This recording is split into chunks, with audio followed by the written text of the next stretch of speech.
राधे दोस्तों, मेरे YouTube channel धार्मिक कथा शौके में आपका हार्दिक स्वागत है।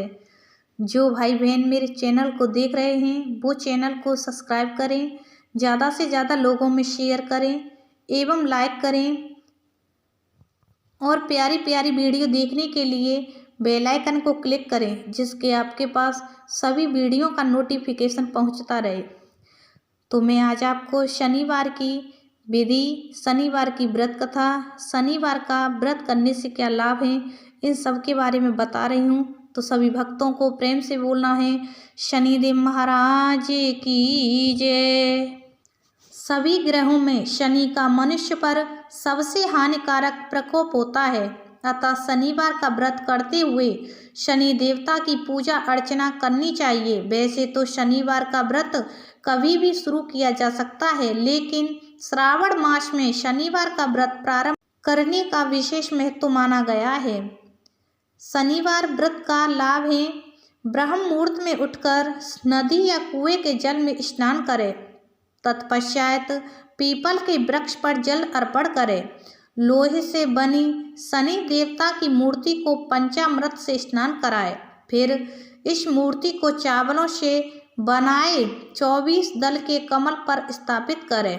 इसके बाद काले तिल, फूल, धूप, काला वस्त्र व तेल आदि से पूजा करें।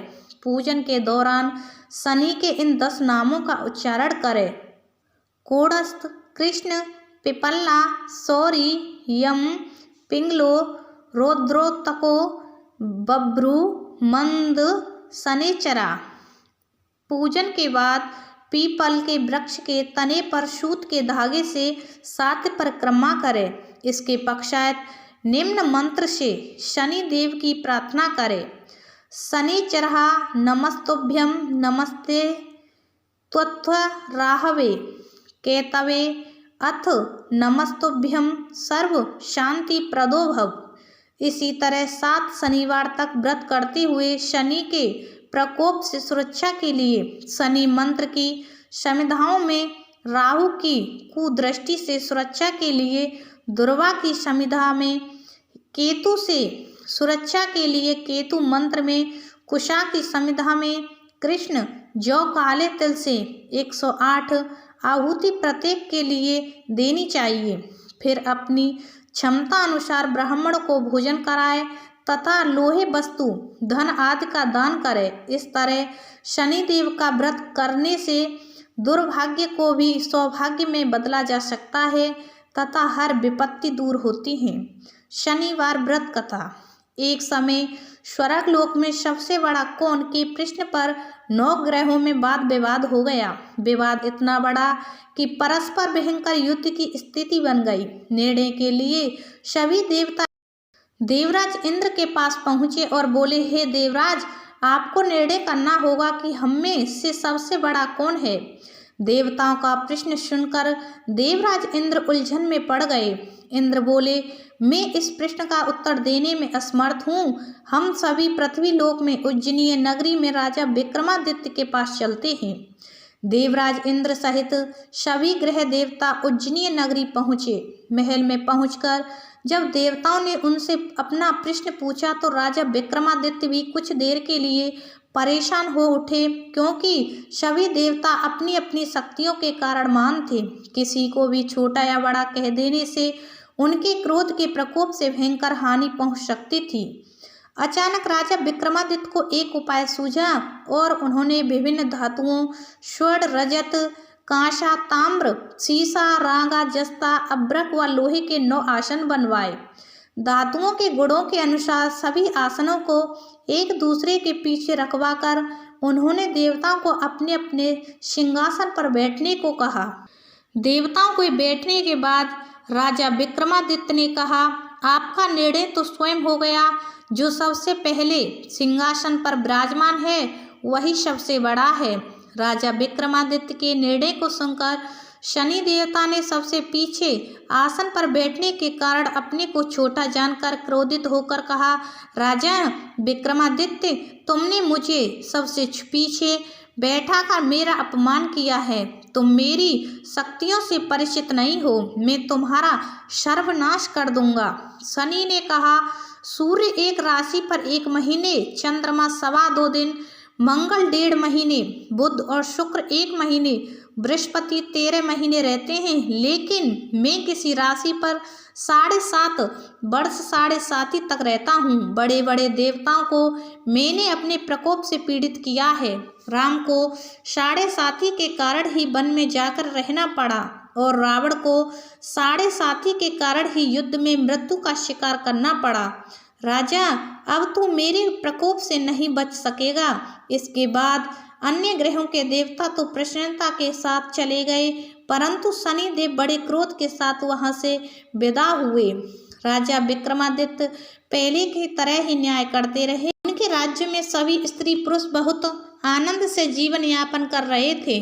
कुछ दिन ऐसे ही व्यतीत हो गए। उधर शनि देवता अपने अपमान को भूले नहीं थे।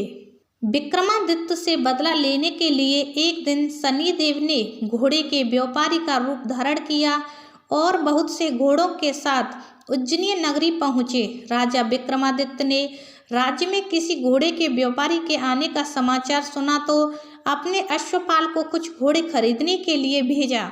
घोड़े बहुत कीमती थे। अश्वपाल ने जब वापस लौटकर इस संबंध में बताया तो राजा विक्रमादित्य ने स्वयं आकर एक सुंदर व शक्तिशाली घोड़े को पसंद किया। घोड़े की चाल देखने के लिए राजा उस घोड़े पर सवार हुए तो वह घोड़ा बिजली की गति से दौड़ पड़ा। तेजी से दौड़ता घोड़ा राजा को दूर एक जंगल में ले गया और फिर राजा को वहां गिराकर जंगल में कहीं गायब हो गया। राजा अपने नगर को लौटने के लिए जंगल में भटकने लगा, लेकिन उन्हें लौटने का कोई रास्ता नहीं मिला। राजा को भूख प्यास लग आई। बहुत घूमने पर उसे एक चरवाहा मिला। राजा ने उससे पानी मांगा। पानी पीकर राजा ने उस चरवाहे को अपनी अंगूठी दे दी। फिर उससे रास्ता पूछकर वह जंगल से निकलकर पास के नगर में पहुंचा। राजा ने एक सेठ की दुकान पर बैठकर कुछ देर आराम किया। उस सेठ ने राजा से बातचीत की तो राजा ने उसे बताया कि मैं उज्जैनी नगरी से आया हूँ। राजा के कुछ देर दुकान पर बैठने से सेठ जी की बहुत बिक्री हुई। सेठ ने राजा को बहुत भाग्यवान समझा और खुश होकर उसे अपने घर को भोजन के लिए ले गया। सेठ के घर में सोने का एक हार खूंटी पर लटका हुआ था। राजा को उस कमरे में छोड़कर सेठ कुछ देर के लिए बाहर गया। तभी एक आश्चर्यजनक घटना घटी। राजा के देखते देखते सोने के उस हार को खूंटी निगल गई। सेठ ने कमरे में लौटकर हार को गायब देखा तो चोरी का संदेह राजा पर ही किया, क्योंकि उस कमरे में राजा ही अकेला बैठा था। सेठ ने अपने नौकरों से कहा कि इस परदेशी को रस्सियों से बांधकर नगर के राजा के पास ले चलो। राजा ने विक्रमादित्य से हार के बारे में पूछा तो उसने बताया कि उसके देखते ही देखते खूंटी ने हार को निगल लिया था। इस पर राजा ने क्रोधित होकर चोरी करने के अपराध में विक्रमादित्य के हाथ पांव काटने का आदेश दे दिया। राजा विक्रमादित्य के हाथ पांव काटकर उसे नगर की सड़क पर छोड़ दिया गया। कुछ दिन बाद एक तेली उसे उठाकर अपने घर ले गया और उसे अपने कोलू पर बैठा दिया। राजा आवाज देकर बैलों को हाँकता रहता। इस तरह तेली का बैल चलता रहा और राजा को भोजन मिलता रहा। शनि के प्रकोप की 7.5 पूरी होने पर वर्षा ऋतु प्रारंभ हुई। राजा विक्रमादित्य एक रात मेघ मल्हार गा रहा था कि तभी नगर के राजा की लड़की राजकुमारी मोहिनी रथ पर सवार हो उस तेली के घर के पास से गुजरी। उसने मेघ मल्हार सुना तो उसे बहुत अच्छा लगा और दासी को भेजकर गाने वाले को बुला लाने को कहा। दासी ने लौटकर राजकुमारी को अपंग राजा के बारे में सब कुछ बता दिया। राजकुमारी उसके मेघ मल्हार से बहुत मोहित हुई, अतः उसने सब कुछ जानकर भी अपंग राजा से तब राजा विक्रमादित्य ने अपना परिचय देते हुए शनिदेव के प्रकोप की सारी कहानी सुनाई। सेठ को जब इस बात का पता चला तो दौड़ता हुआ तेली के घर पहुंचा और राजा के चरणों में गिरकर क्षमा मांगने लगा। राजा ने उसे क्षमा कर दिया, क्योंकि यह सब तो शनिदेव के प्रकोप के कारण हुआ था। सेठ राजा को अपने घर ले गया और उसे भोजन कराया। भोजन करते समय वहाँ एक आश्चर्यजनक घटना घटी। सबके देखते देखते उस खूंटी ने हार को उगल दिया। सेठ जी ने अपनी बेटी का विवाह भी राजा के साथ कर दिया और बहुत से स्वर्ण आभूषण धन आदि देकर राजा को विदा किया।